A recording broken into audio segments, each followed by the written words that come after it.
Efesios capítulo 6, versículo 4. Van a perdonar mi voz hoy. Siempre les digo que yo pienso que tengo una voz de vendedor de mango. Cuando me pongo afónico, no sé qué podré vender.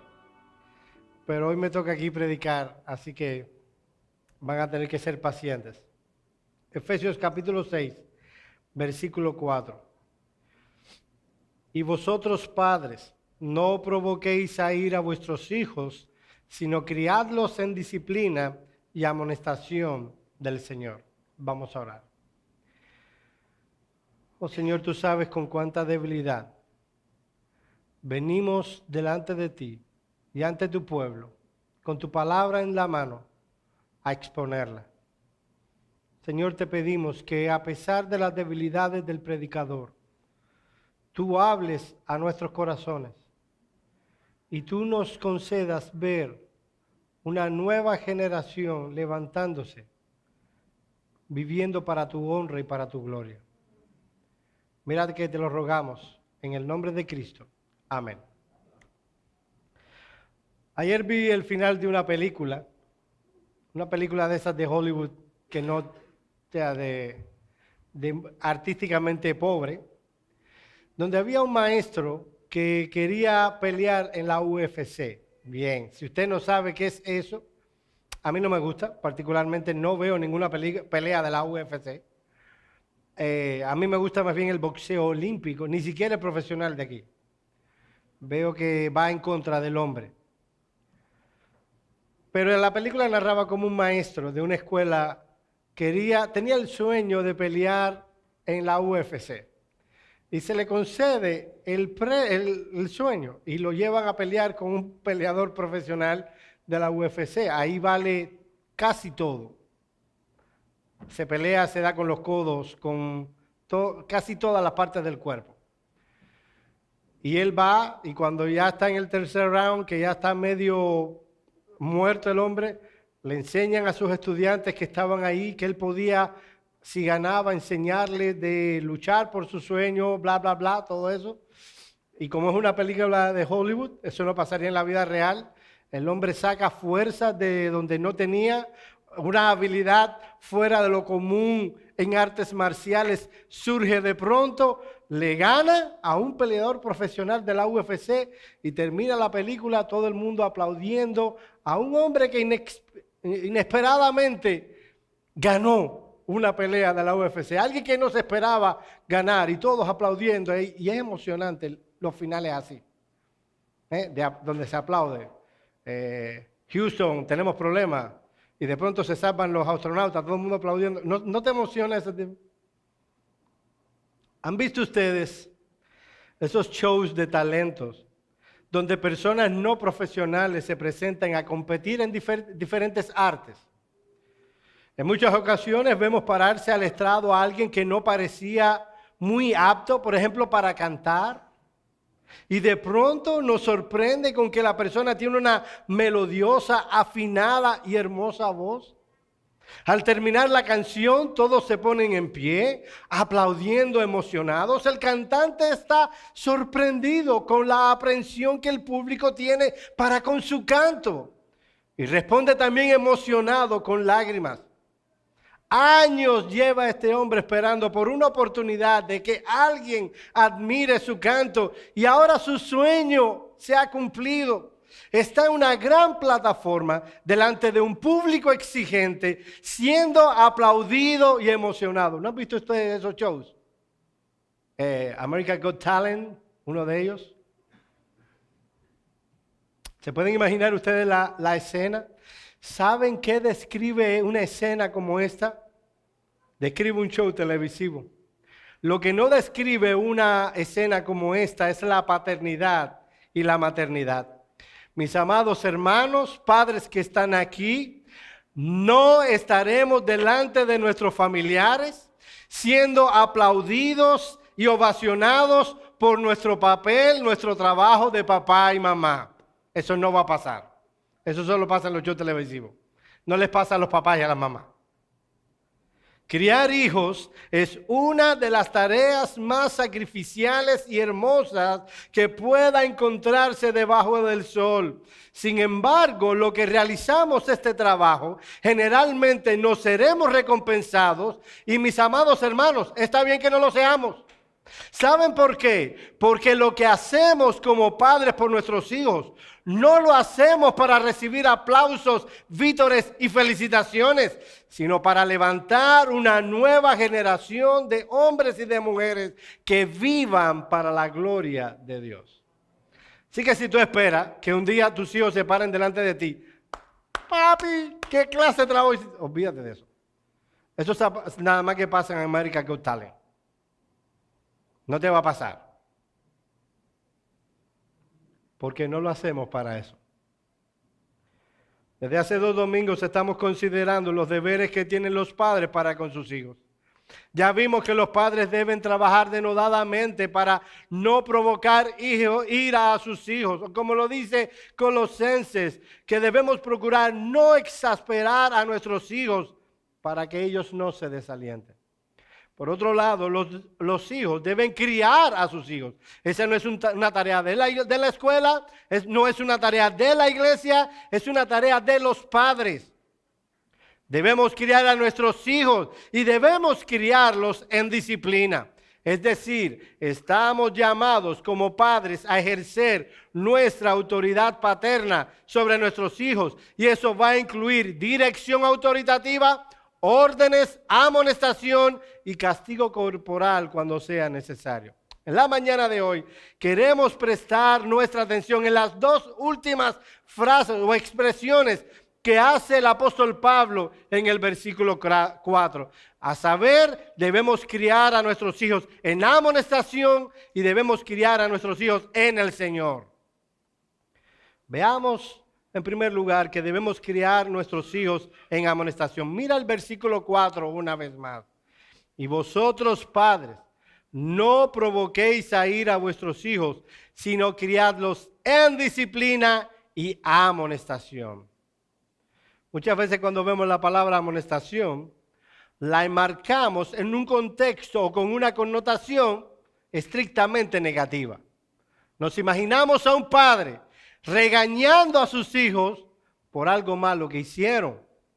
Sin embargo, cuando vamos a la palabra griega que el apóstol Pablo utilizó en el versículo 4, la palabra nouteste, significa literalmente poner algo en la mente. Hay algo que nosotros como padres debemos poner en la mente de nuestros hijos. ¿Saben qué es? La verdad de la palabra revelada de Dios. Debemos ponerla en sus mentes. Es nuestro deber como padres entrenar a nuestros hijos para que ellos vivan bíblicamente. Ahora déjenme hacer una aclaración. Eso no significa que ellos terminan pensando bíblicamente. Lo que significa es que si se hace un justo juicio, un análisis concienzudo en la manera en que tú has criado a tus hijos, se va a ver que tus hijos no piensan bíblicamente por tu culpa. Tú los entrenaste. A la larga ellos van a hacer lo que van a hacer, pero que cuando se haga un juicio del asunto no fue porque tú no les entrenaste adecuadamente, no les enseñaste la palabra de Dios. Miren lo que dice Vine acerca de esta palabra. Nocesia es instrucción de palabra. Tanto es si de aliento como en caso necesario de reprensión y reproche. Esta palabra enmarca un sinnúmero de expresiones y de palabras de aliento, de exhortación, de amonestación, de mandamientos que debemos darle a nuestros hijos. Dice Vine más adelante, la amonestación difiere de una reprensión en que lo primero, o sea, la amonestación es una advertencia basada en la enseñanza, mientras que lo segundo puede ser no más que una descarga. Miren el ejemplo de Elí. Elí reprendía a sus hijos, pero Elí no amonestaba a sus hijos. Yo quiero que vayan conmigo a 1 de Samuel 2, 22 y 25. Yo sé que en la clase de escuela dominical se ha hablado de este caso. Y vamos a volver a ver el punto. Primero de Samuel 2, 22 al 25. Miren este hombre, cómo criaba a sus hijos. Claro, ya aquí vemos a un hombre que está tratando con hombres mayores ya. Sus hijos ya eran hombres, no eran unos niños. Pero como veremos, probablemente esta fue la tónica de la crianza de Elí para con sus hijos. Miren lo que dice este pasaje. ¿Ya lo tienen ahí? Pero Elí era muy viejo y oía de todo lo que sus hijos hacían con todo Israel y cómo dormían con las mujeres que velaban a la puerta del tabernáculo de reunión. Y les dijo, ¿por qué hacéis cosas semejantes? Porque yo oigo de todo este pueblo vuestros malos procederes. No, hijos míos, porque no es buena fama lo que yo oigo, pues hacéis pecar al pueblo de Jehová. Si pecare el hombre contra el hombre, los jueces le juzgarán. Si alguno pecare contra Jehová, ¿quién rogará por él? Pero ellos no oyeron la voz de su padre, porque Jehová había resuelto hacerlos morir. Y vemos este texto. Y vemos y decimos, pero ¿no es eso amonestación lo que está haciendo Elí para con sus hijos? Miren lo que dice primero de Samuel 3:13 y luego llegaremos a una conclusión.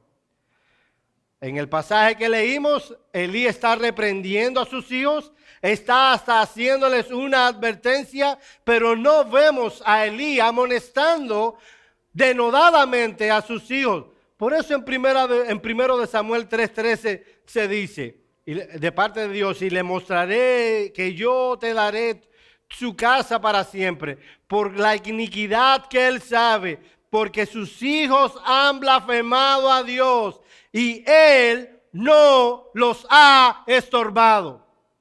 Y cuando vamos a la Septuaginta es una traducción que se hizo del hebreo al griego para la biblioteca de Alejandría. ¿Saben cuál es la palabra que utilizaron los traductores para traducir esta palabra estorbar? Nouteste. Él no los amonestó. Deuteronomio 6, 6 y 7 nos enseña lo siguiente. Y estas palabras que te mando hoy estarán sobre tu corazón y las repetirás a tus hijos y hablarás de ellas estando en tu casa y estando por el camino y al acostarte y cuando te levantes. La conducta de Elí para con sus hijos era una conducta esporádica, no era constante, no era persistente y no era consistente. No podrás esperar que tus hijos aprendan de la palabra de Dios sentándote una vez al año para hablar de algún tema. El escritor de Deuteronomio enseñaba cuál debía ser la conducta de un padre para con sus hijos. Primero, la palabra debía estar en su propio corazón. La razón, mi amado hermano, la razón por la cual padres no se sientan con sus hijos a enseñarles la palabra es que la palabra no está en su propio corazón. Por eso dice alguien que los padres de corazones fríos y vacíos de la palabra de Dios no pueden pastorear bien los corazones de sus propios hijos. Si no está la palabra en tu corazón, no podrás instruirles a ellos. Mira Deuteronomio 6, 6, 7 una vez más. Y estas palabras que te mando hoy estarán sobre tu corazón. Y hablarás de ellas estando en tu casa y estando por el camino y al acostarte y cuando te levantes. Una y otra y otra y otra vez traerás la palabra de Dios para ponerla en la mente de tus hijos. Mi amado hermano, si quieres criar adecuadamente a tus hijos, debes comenzar por tu propio corazón. Tu tarea consiste en traspasar lo que hay en tu corazón al corazón y la mente de tus propios hijos. La palabra de Dios debe gobernarte a ti primero. Ahora esto es solo el inicio, solo el comienzo. Ahora debes traer esa palabra que tienes en tu corazón y traerla constantemente a la mente de ellos.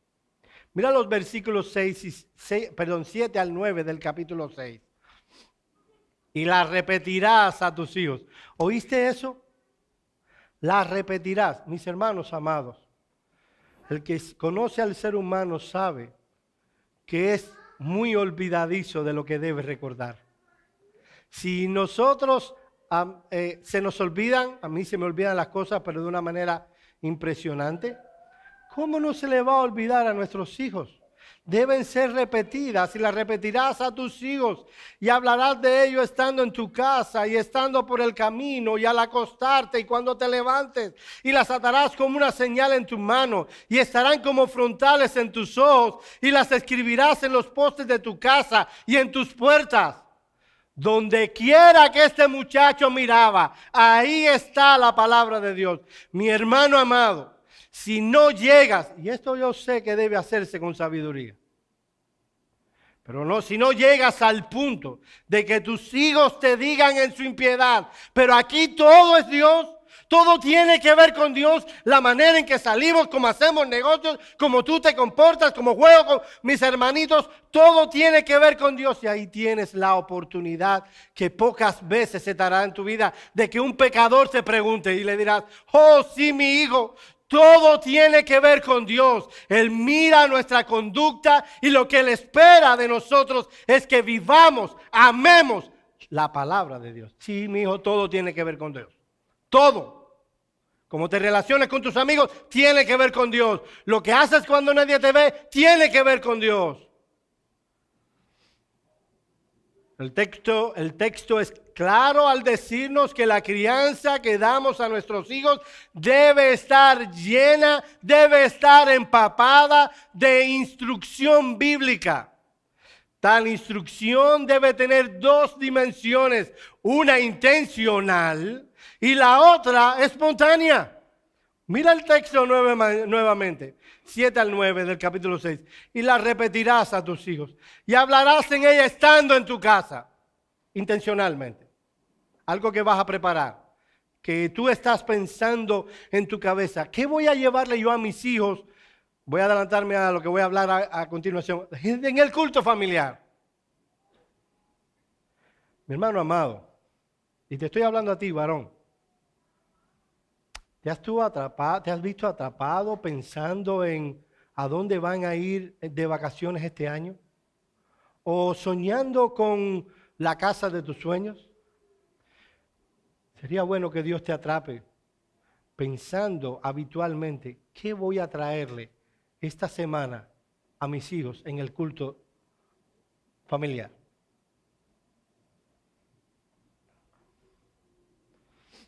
La instrucción intencional es lo que solemos llamar como culto familiar, adoración familiar, devocional familiar.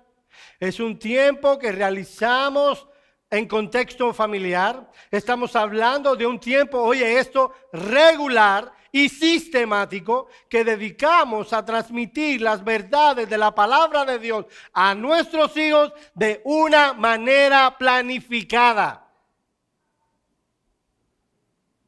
Todos los días, por ejemplo, a las 8 de la mañana. Un ejemplo, yo no estoy diciendo cuándo debe ser. Nos vamos a sentar, vamos a orar, vamos a adorar a nuestro Señor y vamos a leer la palabra y vamos a estudiar la palabra. Obviamente, mi hermano amado, eso va a depender la manera en que lo haces de la edad de tus hijos. No vas a tomar la teología de Berkhoff y se la vas a leer a tu niño de 5 años. No vas a hacer eso.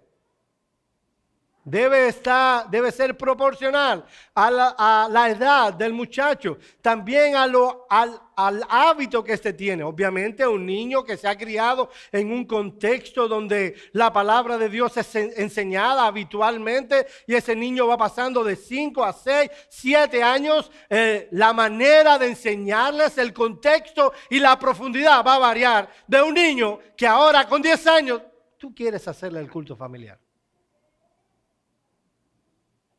Tendrás que empezar con la historia de David, con el de 10 años.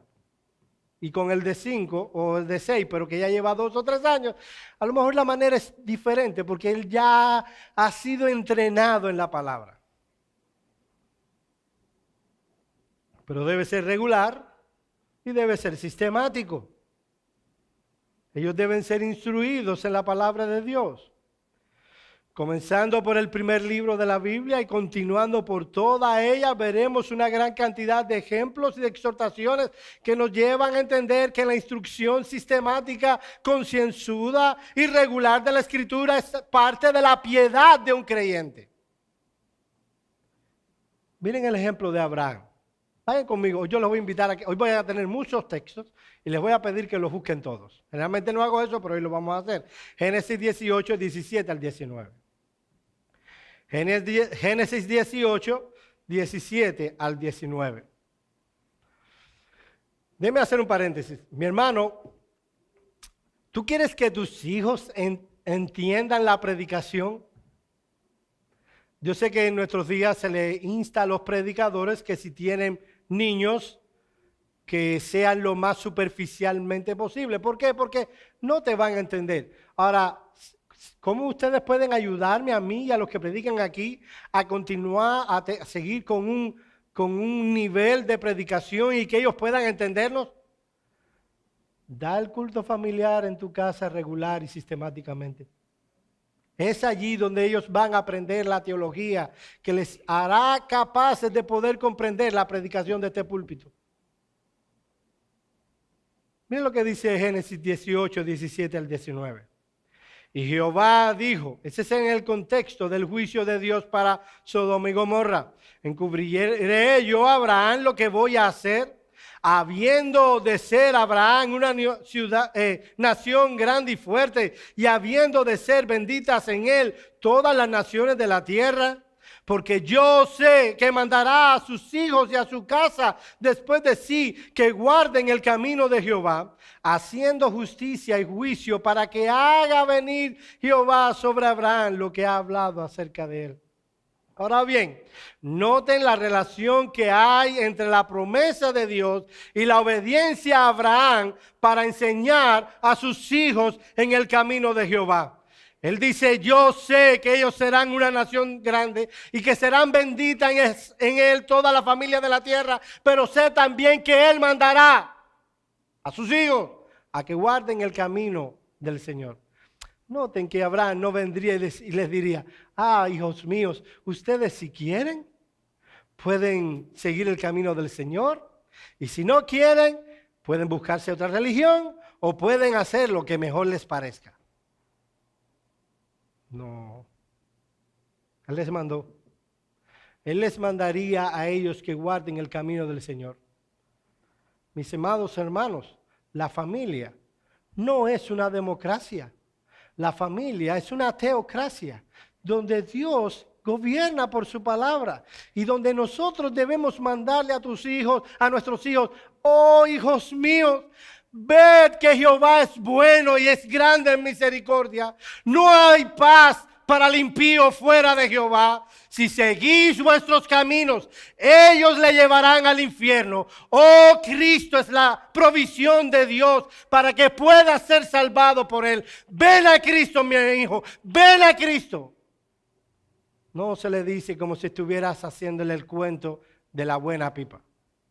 Los que no son cubanos, no sé si tienen el cuento de la buena pipa en su contexto cultural. El cuento de la buena pipa es el siguiente. Se toma un niño, es para hacer bullying. No sé qué cubano se le ocurrió eso. Se le toma un niño, es probable que en la cultura de ustedes haya una variación, y se le dice, niño, ¿tú quieres que te haga el cuento de la buena pipa? El niño dice, sí. Y tú le dices, yo no te dije que sí. Yo te dije que si tú quieres que yo te haga el cuento de la buena pipa, y así puedes estar media hora, una hora. Entonces, nosotros estamos enseñándole la palabra de Dios y tal cosa debe ser autoritativa.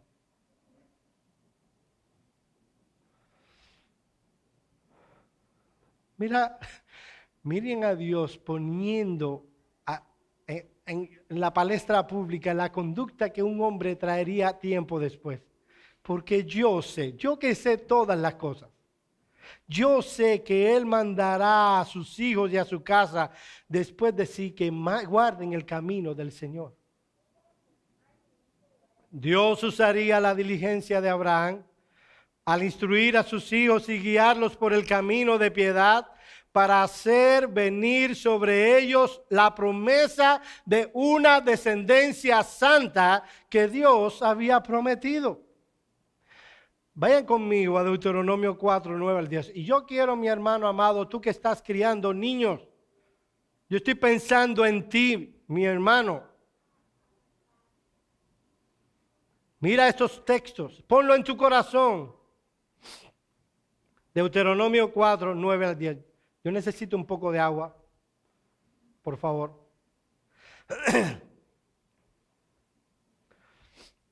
Deuteronomio 4, 9 al 10. Gracias.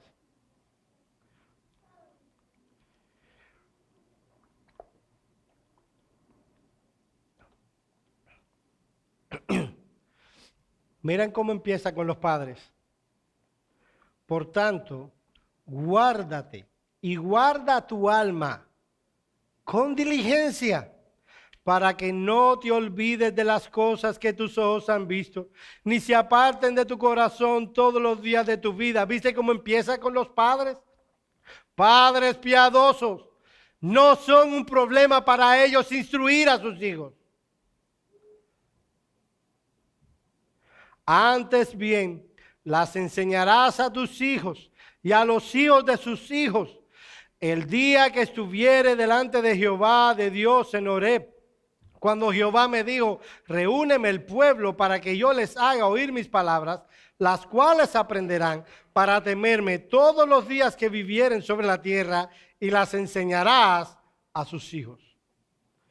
Todo lo que Dios hizo en Horeb tenía el propósito de enseñar a esta generación de israelitas a temer a Jehová. Pero hay algo más, hay una frase que se repite 2 veces, y las enseñarás a tus hijos. Mis amados hermanos, Dios espera que aquellos que temen al Señor enseñen también a temer a sus hijos. En la mente de Dios, los padres deben instruir a sus hijos en la verdad. Vamos a Deuteronomio capítulo 6, 20 al 25.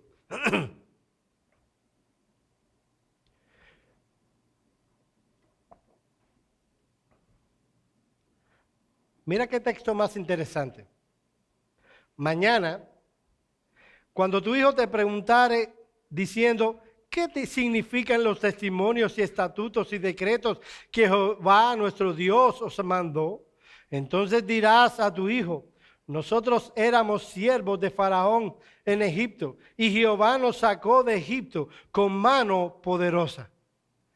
Mi hermano amado, Dios ha puesto en el corazón de nuestros hijos algo que a veces padres odian, pero que tú deberías verlo como una tremenda oportunidad, y es la curiosidad. Hay un periodo de la vida de los hijos, imagínense ustedes que yo tuve 3 en ese mismo periodo, porque iba una saliendo ya de ahí cuando ya estaba la otra en el medio y la otra estaba entrando, donde es una pregunta tras otra. Hay padres que odian tal cosa y se sienten hastiados cuando sus hijos preguntan, pero para hombres y mujeres piadosos, eso debe ser una bendición. Y mira cómo Dios hizo muchas cosas visibles en la dispensación antiguo testamentaria. Y uno de los propósitos era que los niños preguntaran, papi, mami, ¿y por qué son esas cosas? Era una oportunidad ideal para explicarle la palabra de Dios a los niños. Hermano, habrá muchas oportunidades donde tú preferirás tomar a tus hijos en un día frío como hoy, con lluvia, los prepararás, te montarás en el automóvil, vendrás a la iglesia y ellos te preguntarán, papi, ¿por qué tenemos nosotros que venir el domingo a la iglesia cuando está lloviendo y hace frío? Cuando te hagan esa pregunta, velo como una oportunidad de Dios. ¿Sabes lo que tienes que decirle? Exactamente lo mismo que tenían que decirle los creyentes del antiguo pacto. Oh, mi hijo, nosotros éramos antes esclavos de nuestros pecados y corrupciones. Nosotros andábamos según la opinión del mundo. Nuestro camino iba hacia el infierno. Y un día vino Cristo a nuestra vida y Él nos salvó y nos redimió. Porque un día Él, siendo Dios, fue a la cruz para morir en mi lugar. Pagó mi deuda y ahora soy libre en Cristo para servirle y amarle. Y no quiero estar en otro lugar, en este día frío y con lluvia. Y no quiero estar en otro lugar que no sea reunido con el pueblo de Dios a adorar a ese Dios que me salvó. Y te van a preguntar, ¿pero qué? ¿Y por qué? Un día vienen las vacaciones, se acaba el periodo escolar, y le pregunto a mi padre, papi, salimos de vacaciones, la escuela cerró, 2 meses de vacaciones, ¿la iglesia no sale de vacaciones? Mi papá me dio una respuesta que todavía hoy retumba en mi cabeza cuando me pasa la peregrina idea algún día de no venir. Me dice, mi hijo, la iglesia no sale de vacaciones. ¿Sabes, mi hijo, por qué la iglesia no sale de vacaciones? No, papi, no sé. Te lo voy a explicar.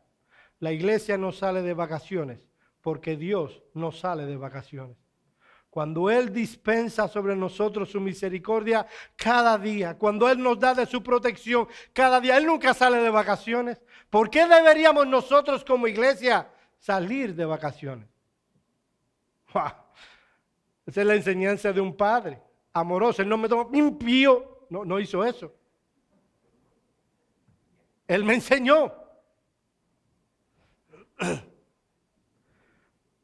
Vayan conmigo a Deuteronomio, capítulo 32, versículos 45 y 46.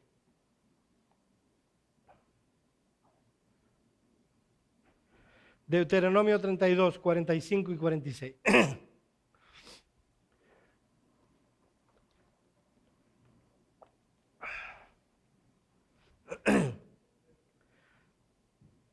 Y acabó Moisés de recitar todas estas palabras a todo Israel y les dijo, miren cómo empieza con los padres. Aplicad a vuestro corazón todas las palabras que yo os testifico hoy, para que la mandéis a vuestros hijos, a fin de que cuiden en cumplir todas las palabras de esta ley. Primero deben ser aplicadas al propio corazón y luego deben ser enseñadas a nuestros hijos. Por eso dice el Salmo 78, 1 al 7 lo siguiente. Escucha, pueblo mío, mi ley. ¿Viste cómo empieza con los padres? Inclinad vuestro corazón, vuestro oído a mis palabras de mi boca. Abriré mi boca en proverbios, hablaré cosas escondidas desde tiempos antiguos, las cuales hemos oído y entendido, que nuestros padres no las contaron. No las encubriremos a sus hijos, contando a la generación venidera las alabanzas de Jehová y su potencia y las maravillas que él hizo. Él estableció el testimonio en Jacob y puso ley en Israel, la cual mandó a nuestros padres que la notificaran a sus hijos, para que lo sepan la generación venidera y los hijos que nacerán y los que se levantarán lo cuenten a sus hijos, a fin de que pongan en Dios su confianza y no se olviden de las obras de Dios, que guarden sus mandamientos. Nuestros padres nos las enseñaron y nosotros debemos enseñárselas a ellos para que ellos se las enseñen a sus propios hijos, para que cada generación aprenda a temer a Jehová. Mi amado hermano, yo no sé qué tú ves en estos textos. Y es la palabra, no sé si han notado cómo la palabra se repite una y otra vez. Escuchen la palabra, pónganla en su corazón, obedézcanla y enséñenla a sus hijos. ¿Sabe qué pasa a veces? Que los padres no conocen la palabra de Dios. No conocen. Todo lo que tienen es una amalgama de historias de un niño lanzándole una piedra a un gigante, de un hombre que golpeó el agua y se dividió el río Jordán. Estoy pensando en Josué. De un hombre que hace pasar en seco a Israel en el mar rojo. Es todo lo que tienen en su cabeza. Pero no conocen la palabra. No conocen lo que está ahí. ¿Saben por qué, mi amado hermano? Porque tenemos que reconocer con tristeza que los padres están siendo negligentes con su propia comunión con Dios. Hay padres que ven la Biblia de domingo en domingo. O sea, la toman para venir a la iglesia en el mejor de los casos. No voy a decirle, levante lo que tiene su Biblia aquí. No quiero pasar la pena yo. Pero en el mejor de los casos, toman su Biblia y la traen el domingo. La depositan en la mesita de noche y no la vuelven a ver hasta que la toman de nuevo el siguiente domingo. No se puede instruir a hijos. Y luego los vemos a ellos siendo rebeldes. Y es por tu causa. Porque tú no viniste y trajiste la palabra y se la impregnaste en su corazón. No, Joel, es que tú no sabes. Yo no tengo tiempo para eso. Yo estoy muy ocupado. Déjame decirte que si tú no tienes tiempo para eso, muchas cosas sobran de tu horario. Dios nos ha dado 24 horas y todo lo que Él ha demandado de nosotros cabe en esas 24 horas perfectamente. Y si somos sinceros, no es asunto de tiempo, es asunto de interés. No nos interesa. No, Joel, ¿por qué tú no tienes las mejores hijas del mundo? No, yo no tengo las mejores hijas del mundo. Pero el día que nos presentemos delante de Dios, ellas y yo tendré la sangre limpia, las manos limpias de la sangre de mis hijas. Porque les hemos enseñado diligente y consistentemente todo el consejo de Dios. Lo hemos hecho. Lo demás es una obra de Dios en el corazón de ellas.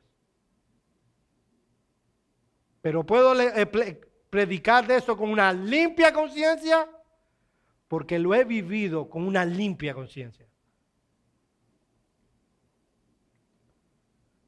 ¿Qué es lo que dice Proverbios 22:6? Instruye al niño en su camino. Es un mandamiento. Instrúyelo. Instrúyelo, enséñalo. Enséñalo estando en casa. Enséñalos cuando vas de vacaciones. Cuando lo llevas a un lugar lindo. La primera vez que fuimos al Versalles, puede ser, donde hay los yates y demás. Versalles, gracias. ¿Sabes lo que le dije a mi familia? Esto es un quita contentamiento. Esto es un quita contentamiento. Esto es para decir, se puede vivir la vida, gozarla sin Dios. Eso es usar el contexto para traerle la palabra. Y si vas al Gran Cañón, wow, mira la sabiduría, el portento, la inteligencia de Dios. ¿Cómo pudo haber creado esto? No hay cosa, no hay edificio, no hay nada en este universo, en este mundo que un hombre pueda crear más hermoso que esto. Y Dios lo hizo. Eso es traer en un momento natural la palabra de Dios a su mente.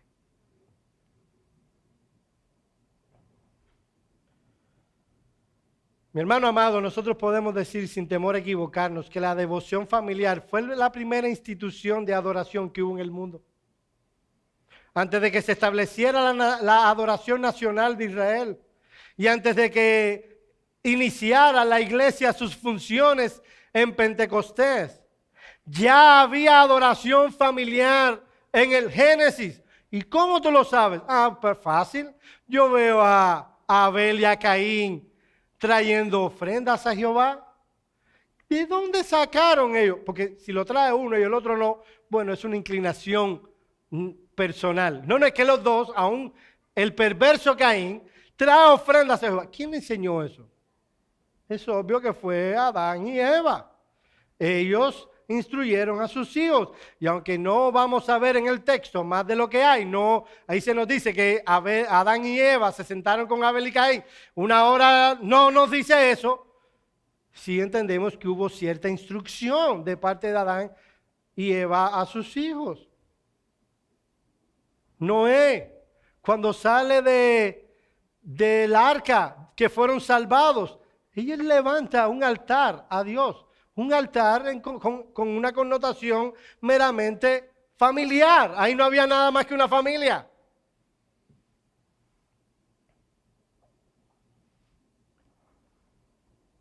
Jacob, uno lo vemos con sus hijos levantando un altar en Betel, connotación familiar. Estoy saltando porque ya es, no quiero que se demore más el asunto. Segunda Timoteo 1:5. Vemos ahí en los versículos, también en Timoteo, 2 Timoteo 3, 14 y 15, trayendo a la memoria la fe no fingida, la cual hay en ti, la cual habitó primeramente en tu abuela Loida y en tu madre Eunice, y estoy seguro que en ti también. Abuelos, ustedes pueden ser, hay abuelos, hay varios abuelos aquí. Ustedes pueden ser un instrumento también para levantar una generación santa. A veces los abuelos son un obstáculo, oponiéndose a la disciplina, oponiéndose a la instrucción. Muchas veces quieren tratarlos como muñequitos de porcelana. No se va a romper, ustedes lo saben. Con darle la pela no se van a romper sus hijos. Loida fue un instrumento para que Timoteo conociera la palabra de Dios. Ha sido una práctica de la iglesia, la instrucción familiar.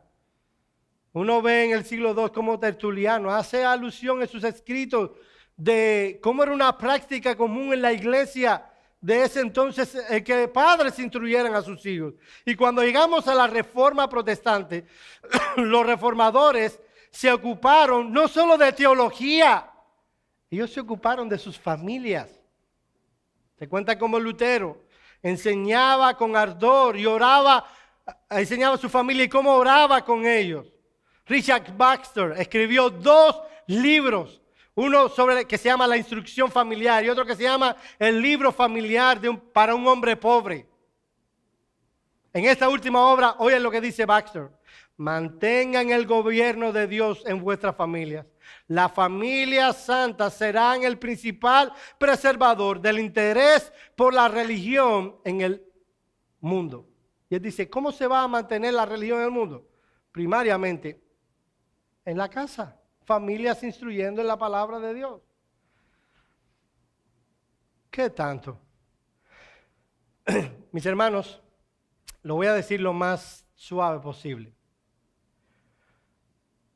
Cuando uno ve el pasado, y mis hermanos, se ha dicho que mientras más miremos el pasado, menos caeremos en los errores de ellos.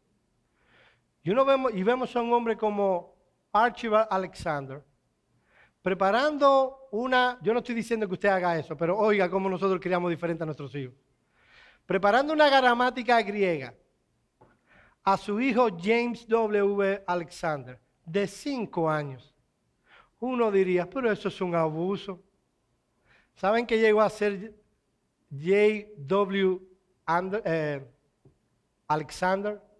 Probablemente el mayor lingüista que tuvo la Universidad de Princeton. Porque un loco como Archibald Alexander creó una gramática griega para su hijo de 5 años.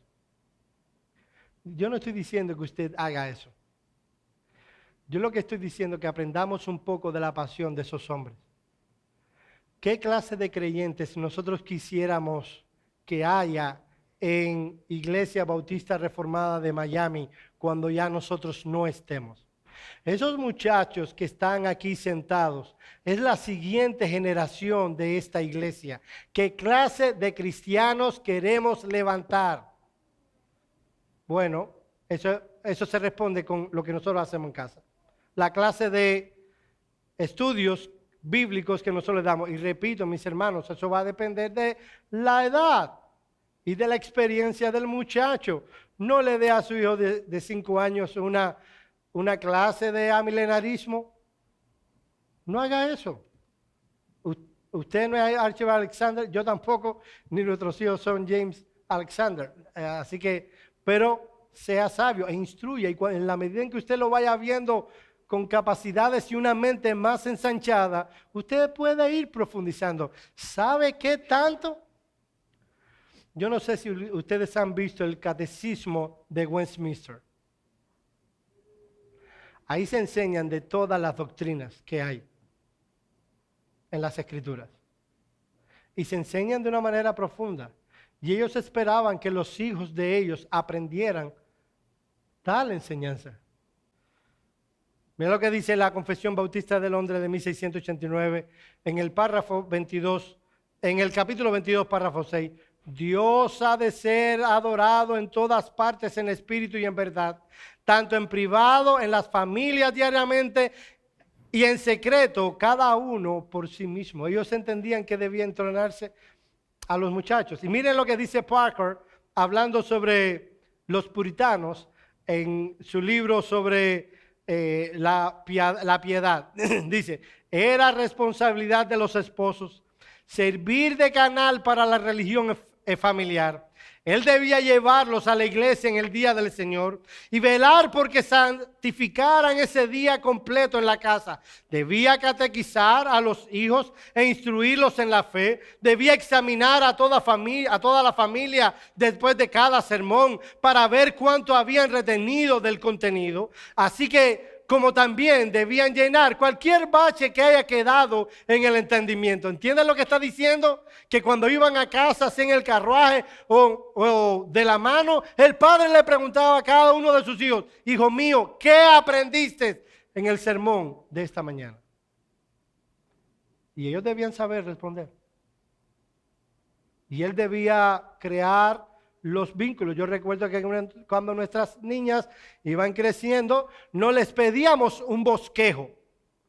¿Saben lo que hacía? Yo me acercaba al que iba a predicar y yo le decía, ¿de qué vas a predicar?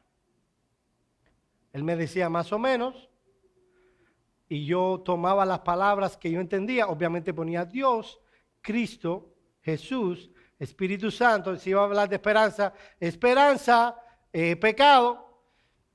Y mis hijas, cuando oyeran la palabra Dios, ellas debían hacer una marca. Espíritu Santo. Al principio era un problema. Mira, papi, Dios, Espíritu. Sí, Dios, Espíritu Santo.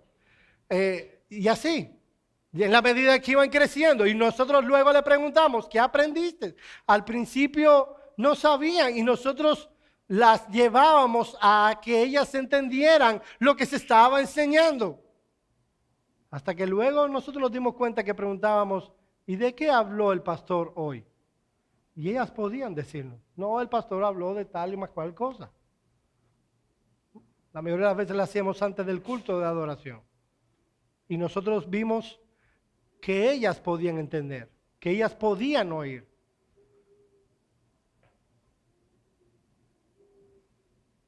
Rellenábamos cualquier bache, como dice Baxter.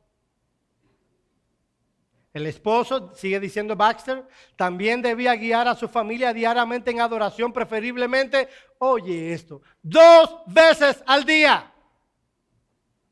2 veces nos cuesta sacar 15 minutos para sentarnos con nuestros muchachos.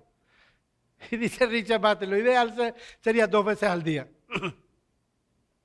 Debía sentar un ejemplo de piedad en todo momento y en todos los asuntos. Y para este fin, debía estar dispuesto a tomar cierto tiempo para aprender más de la fe que se le había encargado enseñar. Mi hermano amado, oye esto. Nadie en la casa puede saber más teología que tú. Nadie. Porque esa es tu función. Enseñar a tu familia, enseñar a tus hijos. Si tu esposa te está aventajando, esto no es una competencia, esto tiene que ver con deberes.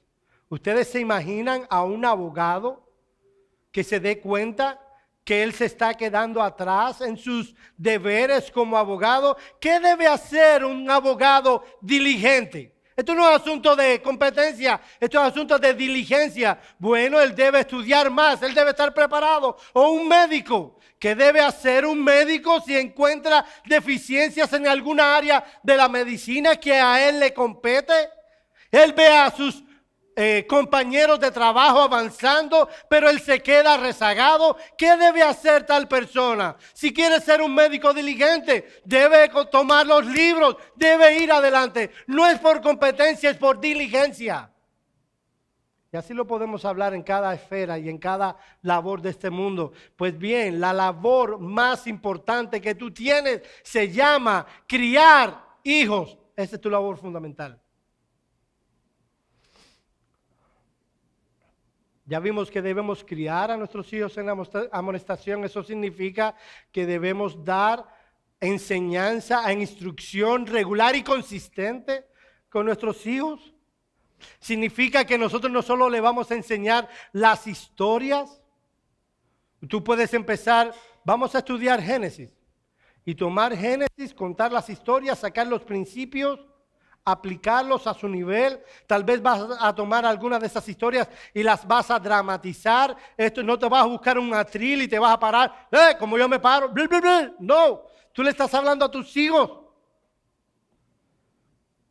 Luego que terminas Génesis, puedes decir, voy a dar una serie de... Tú no se lo vas a decir a ellos, no le vas a decir, vamos a comenzar una serie de estudios sobre... No, está en un punto familiar, por favor.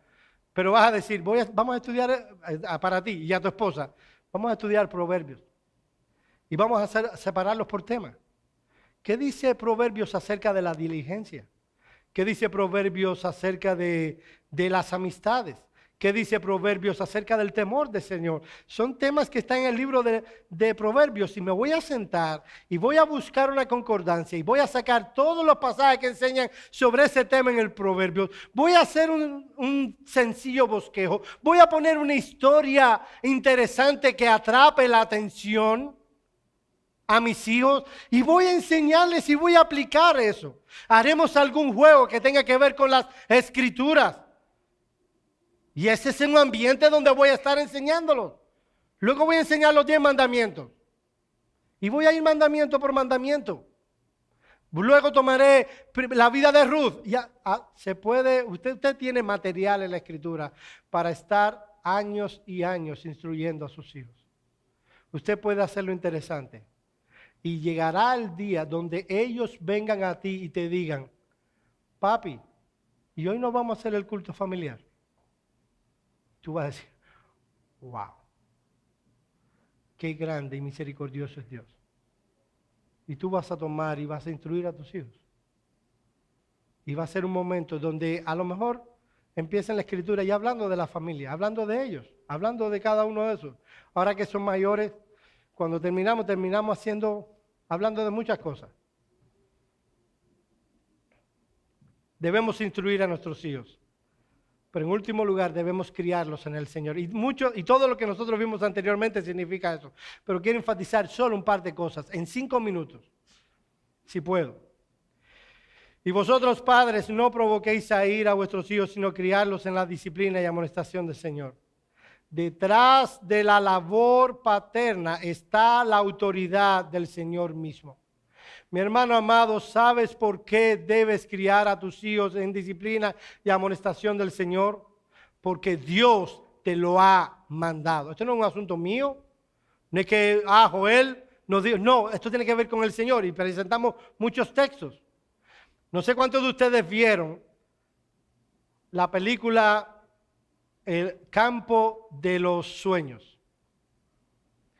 Se lo voy a contar en breve, en pocos minutos. Este era un hombre que tenía un campo de maíz. Era el sustento de su familia.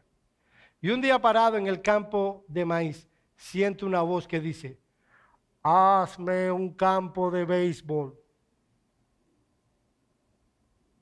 Se lo voy a hacer corto. El hombre hizo un campo de béisbol. Y salió un jugador de los White Sox, cuando aquello se llamaba de otra manera, creo. Y tienen una conversación, se lanzan pelota. ¿Cuántos han visto la película? Ok. de la crianza de los hijos no es alguien diciéndote en tu campo de maíz, hazme un campo de béisbol. Es el Dios Altísimo, creador del cielo y de la tierra, quien te ha mandado a ti por su palabra que debes instruir a tus hijos en la disciplina y amonestación del Señor.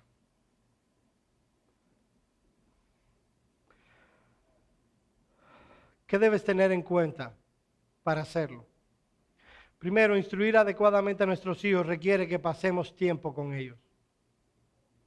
Requiere que pasemos tiempo con ellos. Lo que estamos diciendo es que para instruir a nuestros hijos y moldear su carácter adecuadamente es necesario que aprovechemos todas esas oportunidades que Dios nos brinda en su providencia. Y para aprovechar esas oportunidades hay que estar ahí con ellos. A veces oigo a los artistas diciendo, no, yo no paso mucho tiempo con mis hijos. Pero sabes, lo importante es la calidad del tiempo y no es la cantidad del tiempo. ¿Sabes una cosa? Lo que hace que un tiempo sea de calidad es que sea de cantidad. Una de las cosas que hace que el tiempo con nuestros hijos sea de calidad es que sea en cantidad. Con una cantidad importante. Hay que pasar tiempo con nuestros hijos.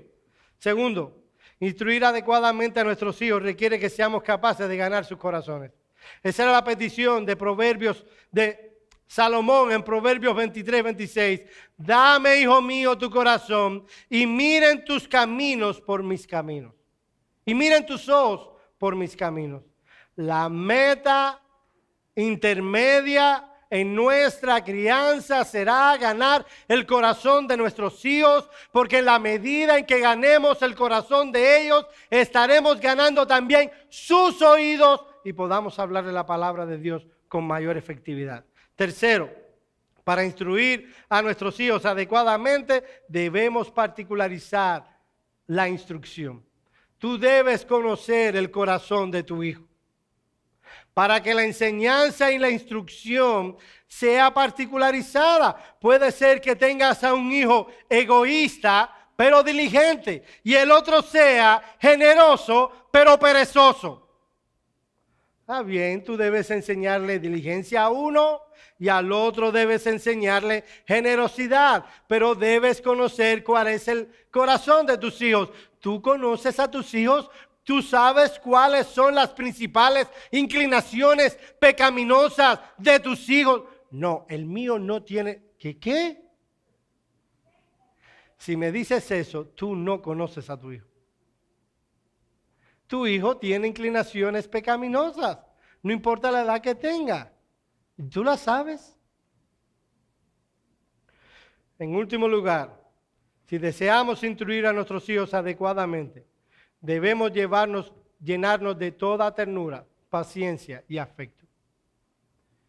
Y preparando el sermón, vino una espada aguda a mi corazón, porque yo no siempre le he hablado con ternura, con paciencia y con afecto a mis hijas. Y yo les pido perdón por eso. No siempre les he dicho las cosas, aun cuando son verdad. No siempre se las he dicho de la mejor manera. Y he perdido terreno ahí. Si queremos criarlos adecuadamente, debemos hacerlo con paciencia. Mira lo que dice Juan Carlos Rael en Los deberes de los padres. La razón misma nos enseña esta lección. Los niños son criaturas débiles y tiernas y como tales necesitan ser tratados con paciencia y consideración. Debemos manejarlos con delicadeza, como máquinas frágiles, no sea que por nuestro toque rudo hagamos más mal que bien.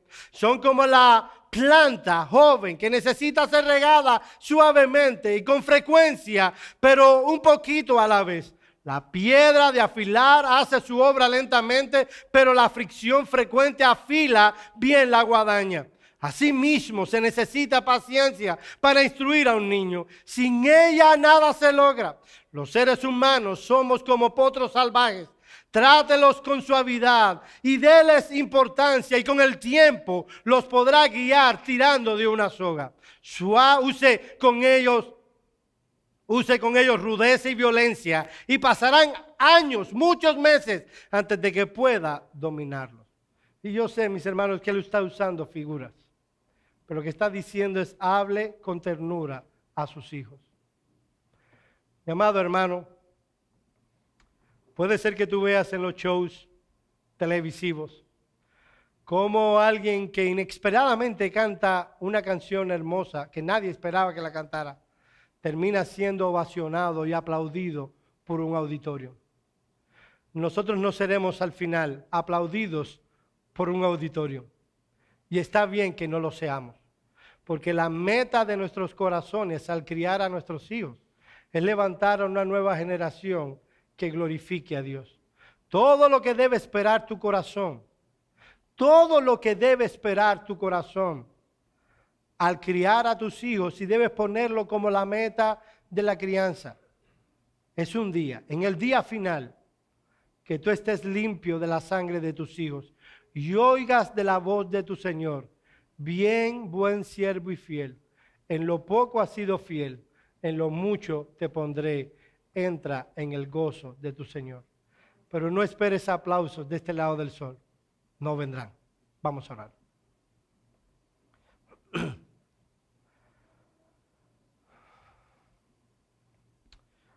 Padre nuestro que estás en los cielos, nosotros queremos venir ante ti en arrepentimiento. Señor, nosotros hemos sido negligentes muchas veces.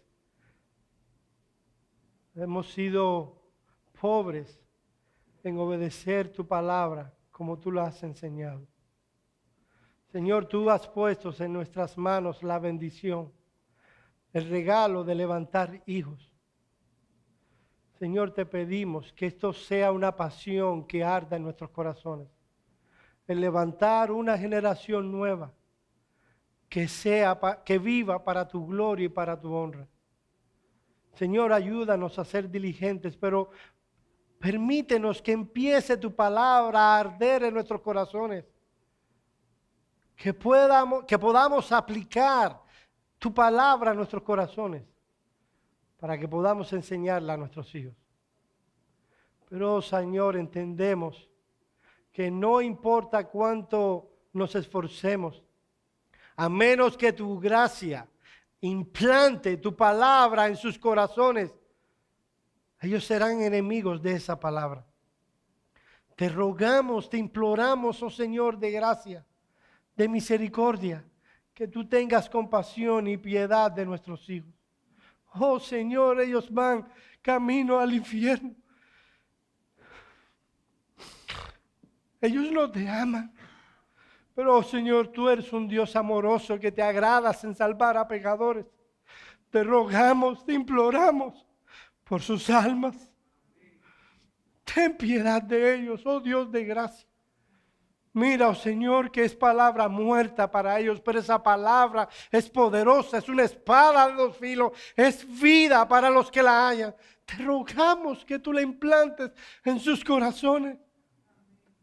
Oh Señor, ellos tienen un corazón de piedra. Cámbialos por un corazón de carne que te ame y que guarde tus mandamientos. Oh Señor, te lo rogamos. No por ningún mérito que haya en nosotros, por todo lo que hay es corrupción y maldad. Te lo pedimos en el nombre de Cristo. Amén.